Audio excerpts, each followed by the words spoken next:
అందరికి నమస్తే. రాష్ట్రంలో ఉన్న రైతులంతా రైతు భరోసా కోసం చూస్తున్నారు. ఇంకా చాలామంది చాలా రకాల కోసం చూస్తున్నారు. బోనస్ కోసం చూస్తున్నారు రైతులు. బోనస్ డబ్బులు పోయిన యాసంగివి ఇప్పటిదాకా ఇయ్యలేదు. మళ్ళీ ఇప్పటిది ఏమైతుందో తెలవదు. ఇదంతా రైతులు ఇక రుణమాఫీ కాని రైతులు చాలామంది ఎదురు చూస్తున్నారు. అయితదేమో ఇప్పుడు ఎలక్షన్ వచ్చింది కదా! ఈ ఎలక్షన్ వచ్చింది కాబట్టి ఏమైనా చేస్తదేమో గవర్నమెంట్ అని. అట్లా అది కూడా లేదు. పోనీ డబ్బులు వస్తలేవా? డబ్బులు లేవా? అంటే కాగు ఒక రిపోర్ట్ ఇచ్చింది. రాష్ట్ర ప్రభుత్వానికి ఎంత ఇన్కమ్ వచ్చింది అని. ఎంత అప్పు చేసిండ్రు, ఎంత ఇన్కమ్ వచ్చింది, మందు ద్వారా ఎంత వచ్చింది, ఈ 7 నెలల్లో ఏప్రిల్ నుంచి ఇప్పటిదాకా అక్టోబర్ వరకు ఎన్ని డబ్బులు ట్యాక్స్ల రూపంలో గవర్నమెంట్కి వచ్చింది, సెంట్రల్ గవర్నమెంట్కి వెళ్ళి, లేకపోతే ట్యాక్స్లు మనం కట్టే ట్యాక్స్ల ద్వారా మొత్తం లెక్కలు ఉన్నాయి. అక్టోబర్లో హైయెస్ట్ ఈ గవర్నమెంట్ వచ్చినప్పటి నుంచి ఇన్ని డబ్బులు ఎప్పుడు రాలి అక్టోబర్లో వచ్చినాయి. సరే పండుగలు ఉన్నాయి కాబట్టి వచ్చినాయా, మద్యం టెండర్లు ఉన్నాయి కాబట్టి వచ్చినాయో తెలియదు, కానీ హైయెస్ట్ అమౌంట్ వచ్చిందంట. ఇన్ని వచ్చినా సరే గవర్నమెంట్ మాత్రం అసలు ఇవన్నీ పక్కన పడేసి ఓన్లీ కాంట్రాక్టర్లకు డబ్బులు ఇచ్చే పనిలో ఉన్నది. పెద్ద కాంట్రాక్టర్లకు డబ్బులు ఇవ్వాలి. వీళ్ళకి ఏమి ఇస్తారో తెలియదు, పర్సంటేజీలు ఉంటాయా ఏముంటావో తెలియదు, అది దానికి ప్రూఫ్స్ లేవు. కానీ పెద్ద కాంట్రాక్టర్లకు మాత్రం డబ్బులు పోతున్నాయి. కాంట్రాక్టర్లకే పోతున్నాయి, ఇంకెవ్వరికి పోతలేవు. రాష్ట్రంలో కేవలం కాంట్రాక్టర్లకు మాత్రమే సఫిషియెంట్గా టైంకు డబ్బులు పోతున్నాయి. ఇంకా మిగతా కాంట్రాక్టర్లు అంటే పెద్ద కాంట్రాక్టర్లు, మళ్ళీ చిన్న కాంట్రాక్టర్లు, మిడిల్ స్కేల్ కాంట్రాక్టర్లు కాదు. వాళ్ళంతా సంవత్సరాల నుంచి ఎదురు చూస్తున్నారు బిల్లులు. వాళ్ళ పర్సంటేజ్లు ఇయ్యలేక, పర్సంటేజ్లు ఇస్తాము అని కొంతమంది డిసైడ్ అయినా కూడా ఆ రూట్ తెలియక చాలా పరిచయం అన్నారు వాళ్ళు. అసలు అన్ని విషయాలు మాట్లాడదాం. అసలు పబ్లిక్ డబ్బులు పబ్లిక్ ఖర్చు పెట్టలేకపోతుంది ప్రభుత్వం. అసలు వీళ్ళు ఎవరికి అండగా నిలిచిండ్రు? స్టూడెంట్స్కి అండగా నిలిచిండ్రా? రైతులకు అండగా నిలిచిండ్రా? చూస్తలేమా? ఇందాక ఎక్కడ చూసిన బాలింత హాస్పిటల్ నుంచి విడుదల బయటకు వచ్చి డిశ్చార్జ్ అయినరు, ఆమెను ఇంటికి తీసుకుపోవాలి, అంబులెన్స్లో తీసుకుపోయి వదిలేస్తారు. ఆ ఫెసిలిటీ కూడా లేదు, లాస్ట్కి అది కూడా లేదంట. ఇట్లా చాలా బ్యాక్డ్రాప్స్ కనిపిస్తున్నాయి. అసలు ఏమవుతుంది గవర్నమెంట్లో, ఎందుకు ఈ సిచ్యువేషన్ వచ్చిందో అన్ని విషయాలు మాట్లాడదాం. మిమ్మల్ని ప్రతిసారి సబ్స్క్రైబ్ చేయమని అడిగేది ఎందుకంటే రిపోర్ట్ కొట్టే వాళ్ళు పెరిగిపోతున్నారు. వాళ్ళని ఎవరు నేను గుర్తించలేను, వాళ్ళకి నేను కౌంటర్ చేయలేను. మీరు సబ్స్క్రైబ్ చేసుకుంటేనే మన రిపోర్ట్ కొట్టే వాళ్ళకు ఒక కౌంటర్ అవుతుంది. కాబట్టి సబ్స్క్రైబ్ చేయని వాళ్ళు సబ్స్క్రైబ్ చేయండి. మన ఛానల్ మన గొంతుగా నిలబెట్టుకుందాం. వేరే దేశాల నుంచి కొడితే మనం ఏం చేస్తాం చెప్పండి? ఇక్కడ వాళ్ళు తగిలిండ్రు, ఇక్కడ కొంతమంది ఉన్నారు తగిలిండ్రు. విదేశాల నుంచి కూడా రిపోర్ట్లు కొట్టిస్తే మనం ఎక్కడ వెతకాలి, ఏడిపోతాం. అందుకే నేను మీ సపోర్ట్ అడుగుతున్నా. సబ్స్క్రైబ్ చేయండి, షేర్ కూడా చేయండి. నేను ఎందుకు ఒక పెద్ద చార్ట్ రాసిన, ఇది కాగిచ్చిన చార్ట్, ఇది కంట్రోలర్ అండ్ జనరల్ వాళ్ళు ఇచ్చిన చార్ట్, ఇది 100% అక్యురేట్. దీనిలో డౌట్స్ లేవు, వాళ్ళు ఏ పార్టీకి సంబంధం లేదు. ఇప్పుడు ఏంది, 2 సంవత్సరాలలో మందు అమ్మకాల ద్వారా గవర్నమెంట్కు 71,550 కోట్లు వచ్చినాయంట 2 సంవత్సరాల్లో. అంటే ఈ గవర్నమెంట్కు సంవత్సరానికి దగ్గర 35,000 కోట్ల 35,750 కోట్లు వచ్చినాయి. 35,750 కోట్లు సంవత్సరానికి మందు ద్వారా. మనమే కదా పైసలు, మందు ద్వారా వచ్చే పైసల్లో 80% గవర్నమెంట్కే. ఎందుకంటే 20 రూపాయల బీరు 200 రూపాయలు అమ్ముతారు, 20 రూపాయలు తయారయ్యే క్వార్టర్ 80 రూపాయలు అమ్ముతారు, 40 రూపాయలు తయారయ్యే హాఫ్ను 150 రూపాయలకు అమ్ముతున్నారు. ఇక ఫుల్లు తెలుసు కదా. ఇప్పుడు 180 ఉందా, 80 కూడా లేదు క్వార్టర్, అది కూడా ధర పెరిగిపోయింది. ఇట్లా మద్యం ద్వారా, మందు అమ్మకాల ద్వారా గవర్నమెంట్కి ఫుల్ డబ్బులు వస్తున్నాయి. ఇంకా ఈ మధ్య కేవలం 2600 ఎక్సైజ్ దుకాణాలే కాదు, ఊరూరా బెల్ట్ షాపులను కూడా వేలం వేస్తారు కాంగ్రెస్ వాళ్ళే. అది అఫీషియలా అన్అఫీషియలా అంటే అన్అఫీషియలే. అంటే డబ్బులు వస్తున్నాయి గవర్నమెంట్కి. తర్వాత అక్టోబర్ 2025 పోయిన నెల అక్టోబర్ వరకు ఇచ్చిన వీళ్ళు. అక్టోబర్ 2025లో హైయెస్ట్ 16,372 కోట్లు వచ్చినాయట. హైయెస్ట్ అంటే ఇది. కేసీఆర్ గవర్నమెంట్ ఉన్నప్పుడు 18,000 కోట్లు, 19,000 కోట్లు, 20,000 కోట్లు, 21,000 కోట్లు వచ్చేది. ఈ గవర్నమెంట్ వచ్చిన తర్వాత మొత్తానికి సడన్గా పడిపోయింది. 13,000 కోట్లు, 14,000 కోట్లు, 15,000 కోట్లకు పడిపోయింది. కానీ అక్టోబర్లో మాత్రం హైయెస్ట్ 16,372 కోట్లు వచ్చినాయంట. ట్యాక్స్ల ద్వారా మనం కట్టే డబ్బులు కావచ్చు, కొంత సెంట్రల్ గవర్నమెంట్ నుంచి వచ్చే కిక్ బ్యాక్ కావచ్చు, ఏదైనా కావచ్చు. తర్వాత 7 మంత్స్లో మొత్తం గవర్నమెంట్కు ట్యాక్స్ల రూపంలో వచ్చిన డబ్బులు మొత్తం కలిస్తే 1,45,000 కోట్లు, 1,45,000 కోట్లు ఫిగర్. తర్వాత అప్పులు 56,000 కోట్లు.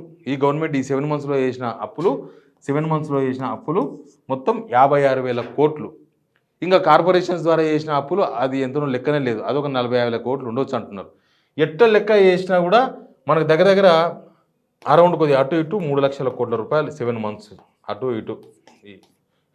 ఇది సగం చేస్తే కూడా దగ్గర నియరెస్ట్ 3 లక్షల కోట్లు వస్తుంది. మరి ఎందుకు గవర్నమెంట్ డబ్బులు ఎవరికైతే డబ్బులు ఖర్చు పెట్టాలో వాళ్ళకి పెడతలేరు? ఇప్పుడు రైతులంతా రైతు భరోసా కోసం ఎందుకు చూస్తున్నారు? రైతుల ఎదురులో అర్థం ఉంది. ఒకటి, ఈ గవర్నమెంటు స్కీమ్ లేదు అంటే వేరే విషయం. స్కీమ్ లేదు, మేము ఇయ్యము రైతు భరోసా, మా దగ్గర డబ్బులు లేవు అంటే అది వేరే విషయం. కానీ అట్లా లేదు కదా. వీళ్ళ స్కీమ్ ఇంకా 15,000 రూపాయలు ఎకరాకు సంవత్సరానికి, అంటే నెల 2 టర్మ్స్ వస్తుంది, 7,500 రూపాయలు ఇవ్వాలి. దాన్ని వీళ్ళు 6,000 కుదించారు. సరే, 12,000 రూపాయలు సంవత్సరానికి. 12,000 రూపాయలకు వీళ్ళు వచ్చిన తర్వాత ఏం చేసిండ్రు? ఒకసారి సగం సగం ఇచ్చిండ్రు, ఒకసారి ఫుల్ ఫెడ్జ్కి ఇచ్చారు. ఇంకా మిగతా 2 టర్మ్స్ ఎగ్గొట్టిండ్రు డైరెక్ట్గా. ఈ గవర్నమెంట్ కమిటీ అనేసి టైంపాస్ చేసి ఎగ్గొట్టిండ్రు. పోనీ ఇప్పుడు సీజన్ వచ్చింది, ఎలక్షన్ వచ్చింది కాబట్టి రైతు భరోసా వస్తుందేమో అని. ఇంకోటి, రైతులు ఎందుకు రైతు భరోసా కోసం చూస్తున్నారంటే చాలా ఏరియాల్లో పత్తి పంట కావచ్చు, తర్వాత మిగతా పంటలు కావచ్చు, వరి పంట కావచ్చు, వరి దిగుబడి తగ్గింది తెలుసా?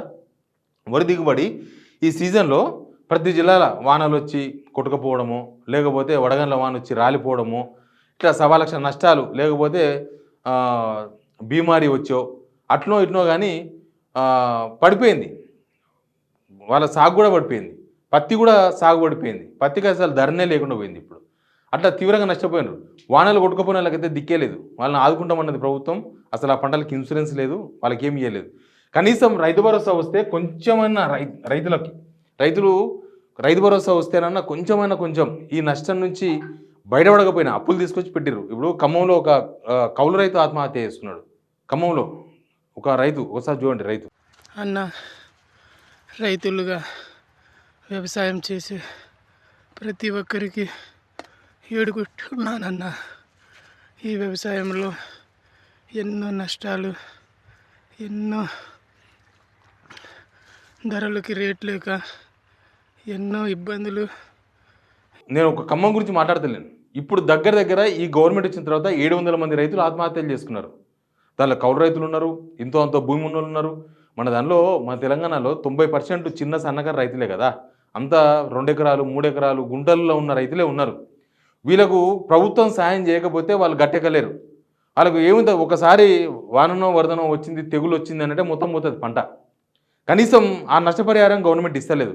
కనీసం రైతు భరోసా ద్వారానన్నా ఏమైనా సాయం చేస్తే వస్తుంది, కొంచెం పైసలు వస్తాయి. మళ్ళా వాళ్ళేమి పైసలు ఏమి తినరు. వాళ్ళేమి రైతు భరోసా ఇస్తే సినిమాలకు పోరు రైతులు, లేకపోతే వాళ్ళకి రైతు భరోసా ఇస్తే వాళ్ళేమి ఫారిన్ ట్రిప్లు ఏమి కొట్టరు. మళ్ళీ పంటకే పెడతారు అవి. మళ్ళీ ఇప్పుడు పంట వేయాలి. కనీసం ఈ పోయిన పంటకి వెళ్ళి ఆ నష్టంకి వెళ్ళి కొంచెమైనా బయటపడితే మళ్ళీ నెక్స్ట్ పంటకు ఈ పైసలు పనికొస్తాయి.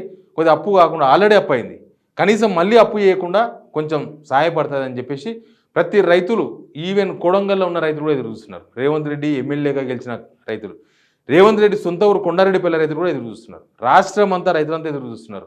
చాలా వరకు రాష్ట్రంలో చాలా ఏరియాల వానలు వరదలు వచ్చి పంట పోయింది. వరంగల్ ఏరియా కావచ్చు, ఖమ్మం ఏరియా కావచ్చు, కామారెడ్డి ఎల్లారెడ్డి ఏరియా కావచ్చు, మెదక్ నారాయణఖేడ్ ఏరియా కావచ్చు, మా దగ్గర కొల్లాపూర్, నాగర్ కర్నూలు ఆ ఏరియా రైతులు కావచ్చు, ఎక్కువ నష్టపోయింది ఇక్కడ రైతులు వరదలు వానలతోన. మరి అసలు రైతు భరోసా ఉందో లేదో క్లారిటీగా చెప్పొచ్చు కదా. సర్పంచ్ ఎలక్షన్స్ అనుకుందాం, పార్టీకి సంబంధం లేదు కాబట్టి ఇస్తలేరు అనుకుందామా. రేవంత్ రెడ్డి తిరుగుతూనే ఉన్నాడు కదా, ప్రచారంలో తిరుగుతూనే ఉండు. ఆయన జిల్లా సభ పెట్టుకొని జిల్లా మాది రైతు ప్రభుత్వం అని చెప్తున్నాడు, పేద ప్రజల ప్రభుత్వం అని చెప్తున్నాడు, మహిళల ప్రభుత్వం అని చెప్తున్నాడు, అన్నీ చెప్తున్నాడు. మరి ఆ ఎలక్షన్స్ అంత ఇంపార్టెన్స్ తీసుకున్నప్పుడు ఆ ఎలక్షన్స్లో ఇవ్వాలి కదా. ఇప్పుడు మనకు జూబ్లీస్ ఎలక్షన్ వచ్చింది మొన్న. ఇప్పుడు ఎట్లయిపోయింది గవర్నమెంట్లో పరిస్థితి అంటే, ఎలక్షన్ వస్తే తప్ప స్కీమ్స్ రావు. ఇప్పుడు జూబ్లీస్లో ఎలక్షన్ రాగానే ఆడ 2 చీరలు వచ్చారు. జూబ్లీస్ ఎలక్షన్ రాగానే ఆడ ఏదో కొత్త అప్లికేషన్లు తీసుకున్నారు, రేషన్ కార్డుల కోసమని, పెన్షన్స్ కోసమని. ఇస్తారో కానీ అప్లికేషన్లు తీసుకున్నారు.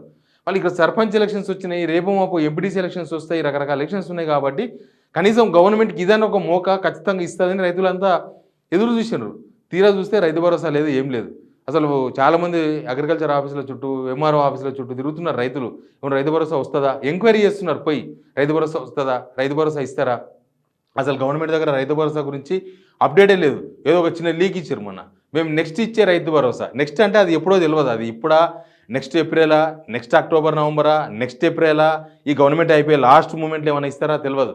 1,00,000 కండిషన్స్, పంటేసిన వాళ్ళకే ఇస్తాం, ఫలానా పంటేసిన వాళ్ళకే ఇస్తామని చెప్తున్నారు. ఏ మిడతలో పెట్టండి కండిషన్స్. కానీ రైతు భరోసా గురించి ఎందుకు ప్రభుత్వం చర్యలు తీసుకుంటలేదు? ఉందా లేదా రైతు భరోసా స్కీమ్? రైతులకు ఏదో ఒకటి క్లారిటీ చేయండి. అయినా ఇన్ని పైసలు వచ్చినాయి కదా, మీరు ఇన్ని పైసలను రైతుల మీద ఖర్చు పెడితే, రైతులకు సహాయం చేస్తే ఎవరన్నా జనం వద్దంటారా? ట్యాక్స్ పేయర్స్ వద్దంటారా? ట్యాక్స్ కడుతున్న వాళ్ళు వద్దంటారా? ఇప్పుడు వీళ్ళకి వచ్చే ట్యాక్సులు రైతుల దగ్గర నుంచి రాకపోవచ్చు, కానీ ఇక్కడ చాలా డబ్బులు మన తెలంగాణ ప్రజల నుంచి వచ్చే డబ్బులే కదా. మరి ఎందుకు రైతులకు డబ్బులు ఇస్తలేరు? అని పెద్ద పెద్ద కాంట్రాక్టర్లకు వాళ్ళు ఏదో పని చేస్తే 1000 కోట్లు, 600 కోట్లు, 700 కోట్లు, 2000 కోట్లు, 3000 కోట్లు ఈయనకి సాధన దానికి మాత్రం ఇంటరప్షన్ లేదు. దానికి మాత్రం రాష్ట్ర ఆర్థిక పరిస్థితి అడ్డంపడతలేదు, దానికి అప్పులు ఉన్న విషయం అడ్డుపడతలేదు, లేకపోతే ఇంకేదో విషయం కూడా అడ్డుపడతలేదు. ఎవరికి ఈగోలు కూడా హట్ అయితే లేవు.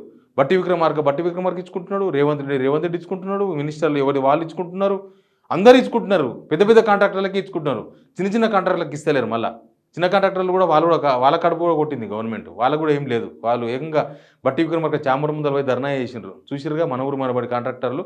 ఇంకా చాలామంది ప్రభుత్వం మీద లొల్లి పెడితే ఆయనతో ఇయ్యరేమో అని బయటకు వస్తలేరు కాంట్రాక్టర్లు, చిన్న సన్న రైతు కాంట్రాక్టర్లు. ఇస్తారేమో ఇవ్వాలి కదా, ప్రభుత్వం ఇప్పటికైనా ఇయ్యక తప్పదు కదా, ఇప్పటికైనా ఇయ్యక తప్పదు. కానీ కాంట్రాక్టర్లు ఎక్కడో 2 రూపాయల ఇంట్రెస్ట్కో 3 రూపాయల ఇంట్రెస్ట్ తీసుకొచ్చి ఖర్చు పెడతారు. పెద్ద పెద్ద కాంట్రాక్టర్లకి ఏమో బ్యాంకులు అప్పులు ఇస్తాయి 70 పైసలకు 80 పైసలకు, వాళ్ళకి ఇబ్బంది లేదు. ఎక్కడైతే బయట తీసుకొచ్చి 2 రూపాయల ఇంట్రెస్ట్కు 3 రూపాయలు తీసుకొచ్చి ఇస్తారో వీళ్ళకి ఇబ్బంది. ఇట్లా ఓల్గా రాష్ట్రంలో వాళ్ళు అంతే ఇబ్బంది పడుతున్నారు, రైతులు మాత్రం తీవ్రమైన ఇబ్బందులు ఉన్నారు. ఇంకా చాలా ఉన్నాయి అసలు, ఫీజు రింబర్స్మెంట్లో లేకపోతే అట్లాంటివి చాలా ఉన్నాయి. ఇంకా వాళ్ళు కూడా రైతు బిడ్డలే. ఫీజు రింబర్స్మెంట్ ఎవరికి ఇస్తారు? మీరు రైతు బిడ్డలకే ఇస్తారు. రైతు భరోసా లేదు, వాళ్ళకి అది లేదు, ఇది లేదు, ఏది లేదు. కానీ రైతు భరోసా విషయంలో ప్రభుత్వం ఏదో ఒక నిర్ణయం తీసుకోవాల్సిన టైం అయితే వచ్చింది. దీనిలో తప్పించుకొని తిరగడానికి అవకాశం లేదు ప్రభుత్వం. తుమ్మల నాగేశ్వరరావు కూడా సప్లై చేస్తలేడు. అసలు రైతు భరోసా ఇస్తారా ఇయ్యరా, ఎప్పుడు ఇస్తారు, ఉందా లేదా, ప్రభుత్వానికి ఏమైనా ప్లాన్ ఉందా? ఇప్పుడు కాదు మేము నెక్స్ట్ మంత్ ఇస్తామని చెప్పండి, లేకపోతే మేము ఇయ్యమని చెప్పండి. ఉత్తగా తేలుగుట్టిన దొంగలాగా సప్పుడు వేయకుండా ఉంటే ఏమన్నాడు? దానికి బాధ్యత లేదని అర్థమైతే లేదా? బాధ్యత ఉన్నోడైతే సీజన్ కాగానే రైతులకు ఏదో విషయం చెప్తాడు. ఏ విషయం చెప్పకపోతే ఎట్లా? బట్ రైతు భరోసా కోసం రైతులు మాత్రం 1000 కళ్ళతో చూస్తున్నారు. ఇన్ని పైసలు వచ్చినాయి, వాళ్ళకి ఇవ్వాల్సింది ఎంత? మొత్తం మీరు అందరికి ఇస్తే 9,000 కోట్లు. మీరు ఒక్క నెలలో పెద్ద పెద్ద కాంట్రాక్టర్కి ఇచ్చే డబ్బులు 15 నుంచి 20,000 కోట్ల రూపాయలు ఉంటున్నాయంట. మొత్తం ఈ గవర్నమెంట్ వచ్చిన తర్వాత 73,000 కోట్లు ఇచ్చారు లాస్ట్ అక్టోబర్ వరకు, అంతకుముందు నెల వరకు 73,000 కోట్లు కాంట్రాక్టర్లకే ఇచ్చారంట. రైతులకి ఏమి ఇచ్చిండ్రు? Please subscribe signal TV.